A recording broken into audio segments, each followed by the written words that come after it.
पैसा वाला से प्यार करे के बड़ा शौक बा। हमरा से प्यार करे खातिर का चार्ज लेबो? लेव ना, गिफ्ट देव। आज या 9 महीना बाद? अभी ऑन द स्पॉट। तोरा मौत के फरमान लेके आइल बानी, लेकिन तोर ब्यूटी देख के हमरा दिल के अरमान जाग गए। मौज मस्ती करे के मन करता, लेकिन तोर भरल जवानी में तोर मौत के अफसोस ना होखो। बाकी अब तोर गर्दन काटे में हमरा के अब तनिको अफसोस ना होई। ए, पकड़ा था।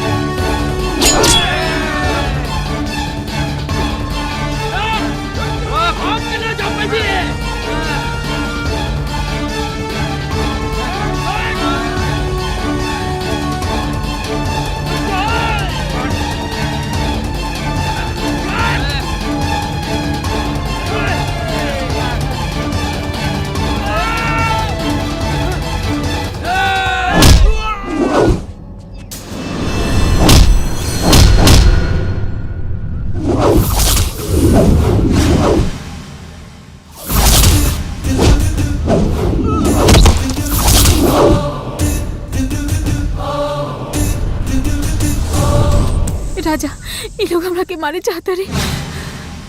तू एकनी के जाना तारू ना। तते इन करे के कैसे जानता रिस रे? सुपारी भाई के बारे में तोरा नहीं क्या पता? कौना कुत्ता के नाम है? सुपारी भाई हमारे नाम है। ए छम्मक छल्लो के मारे खातिर 10 लाख के सुपारी भैया ले बाड़े हैं।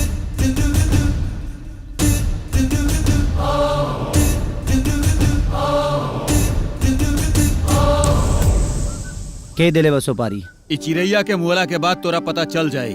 अच्छा, आके मार दसा।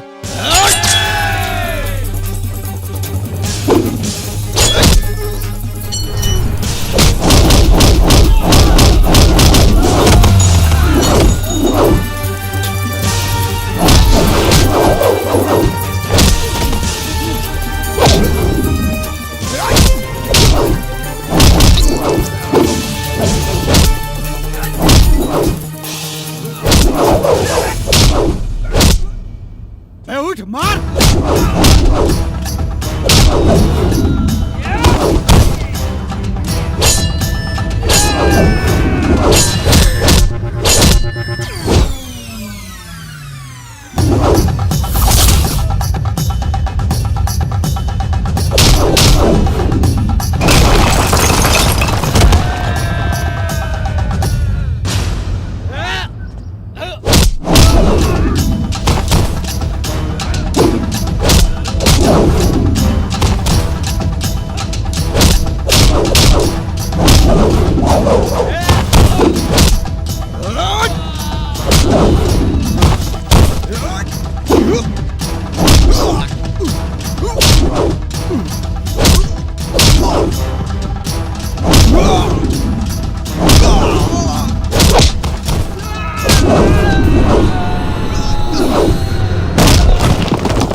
बड़ी अजीबो गरीब फितरत बा हमार।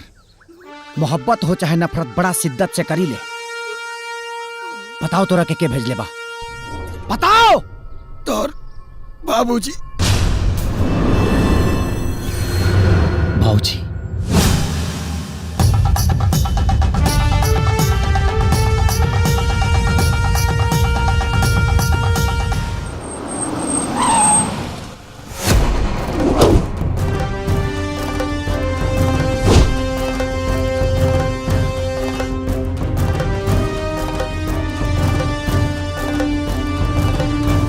बाबूजी, अपना बेटा के जान लेवे के हिम्मत ना पड़ल तो दूसरा के खून के प्यासा बन गनी रुआ।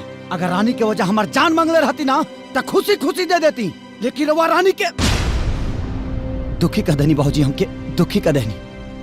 बेटा हम तारा के दुख ना खुशी दिल चाहता नहीं। हमार खुशी रानी में बा। हमने के दोनों के खुशी माँ ही बाड़ी, समझल करो। हमनी के 20% के इन्वेस्टमेंट पर 50% के प्रॉफिट उ दोनों बाप बेटी दिले वालों। अगर तू माही से ब्याह ना करबा तो हमनी के बिजनेस में से उ दोनों बाप बेटी दूध में पड़ल माछी की तरह निकाल के फेंक दिया सब। तार बाप बर्बाद हो जाए, हम खुद के बर्बाद होने की देख सकत। सवाल हमरा शान के बा तो हम केहू के जान के परवाह भी ना करब। बाबूजी, और वो इंसानियत के हाथ छोड़ के ना हैवानियत के दामन पकड़ रहल बानी। तो वो खातिर भी मजबूर तू कैला। तू आज तो रानी के बचा लाला, आखिर कब तक बचेबा? बेटी के साथ साथ बाप भी मारल जाइए। अगर तू दोनों के जिंदा देखल चाहता रहा तो माही से ब्याह कला। केवल बाप के फर्ज ना होला बेटा के सपना पूरा करे, बेटा के भी फर्ज होला कि बाप के सपना पूरा करे। आगे तहार मर्जी। अगर तहारा लागत था कि तार बाप गलत था तो हिला चाकू मार था हमरा के, ना तो हम खुद के जान ले। बाबूजी, ई का करता नहीं रुआ, हमरा सपना पूरा करब। रुआ एगो अच्छा पिता होके के फर्ज अदा ना करी, लेकिन हम एगो अच्छा बेटा होके के धर्म जरूर निभाए। रुआ माही के भौजी से बोल दी कि हम शादी खातिर तैयार बन। थैंक यू बेटा। बाबूजी को बात बोली, आज भी रुआ अपन बिजनेस ही प्यारा बा, रुआ बेटा की खुशी ना। राजा